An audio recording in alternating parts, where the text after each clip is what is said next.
A sustainable master plan is really a policy document that guides decisions about how people want the city of Elgin to develop, with taking into account the environment, the local economy, etc. Resource use, water conservation, energy use. So a lot of the things that are really popular right now, that whole green movement, this taps into that, but kind of goes one step further than just changing your light bulb. It really gets down into the policy level and makes some broad changes that will help the city. There's a lot of different focus areas when you're talking about sustainability. Water, green infrastructure, alternative energy, economic development, transportation, waste management, etc.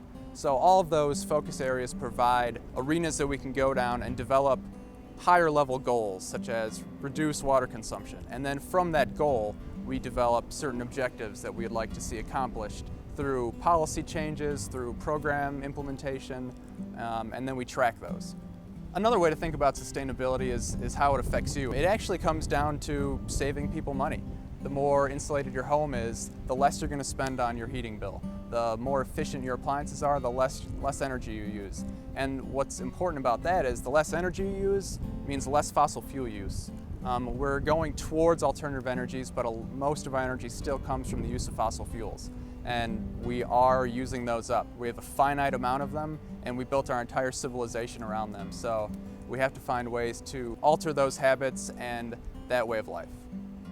We're standing in front of a very good example of sustainable practices for building construction in Elgin. This is the Writer Center at the Elgin Academy in Elgin, in downtown Elgin. And this building is LEED certified. That means that the building has been certified by the U.S. Green Building Council as being built using sustainable practices, materials, and techniques.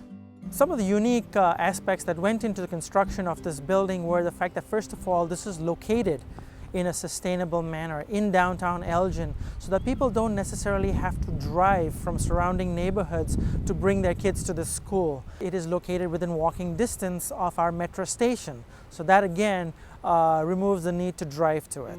It uses a lot of natural daylight to light up some of the interior spaces. Rooms have been designed in a way where their lights turn off if there is no activity within the room. It also uses a system that refreshes the air on the interior, making this a very healthy building as well.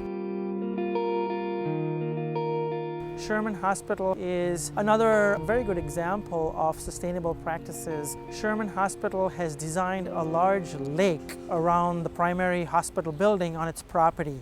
And using the latent energy of the lake, which primarily stays at around 50 degrees Fahrenheit, the hospital building is able to channel that energy into augmenting its heat production during winter, as well as cooling down the building in summer. So the 50-degree temperature is a cool temperature in summer from the 80-degree outdoor temperatures. A 50-degree temperature can be used to cool the system and augment its cooling power during summer. And of course, in winter, when the outdoor temperatures are freezing or below freezing, a latent 50-degree temperature is used to augment the heating system within the building. Part of the long-term goal of this master plan is to adopt energy codes, building codes, construction codes that allow and provide for more sustainable practices to be undertaken during the construction of buildings, during the development of neighborhoods. Even site design and landscaping can go a long way once we allow them to happen and remove any impediments through our building codes and our zoning codes. A great example would be through the use of bioswales on a property. Currently, our zoning ordinance does not provide for bioswales. Larger properties which have large parking lots, we look at bioswales as being a great way to not just re-infiltrate the water into the earth at that location, but use certain plant materials to filter the water and maybe even put back cleaner water into the system. So it is not just a sustainable practice by virtue of keeping water on site, but also cleaning it and putting it back into the system.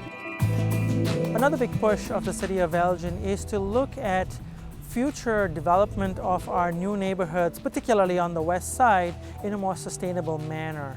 We will be looking at more compact, walkable neighborhoods neighborhoods that are served by not just your car and private automobile, but also by mass transit, thereby reducing the need of congestion on streets, people traveling in cars in an inefficient way versus a more efficient way on mass transit.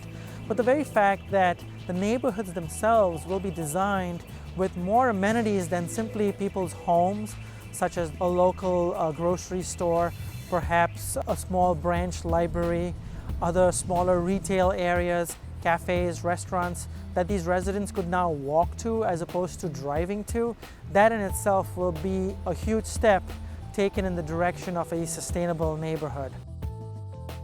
We have our bicycle master plan in place, and we have our bicycle and pedestrian advisory committee. So what their main focus is working on connecting all of the amenities that we have here in Elgin. So schools to parks, the center to the library, etc. So all these things, they're really getting connected so that people don't need to be so reliant on their personal automobile. And now Metra and Pace, they're allowing bikes on their vehicles, so that you really don't need to be getting in your car all the time to just go run your errands. And also with everything else, with people focusing on interconnectedness, there's going to be a greater chance that the bus is going to go actually where you need to go instead of just a random stop up on a hill somewhere.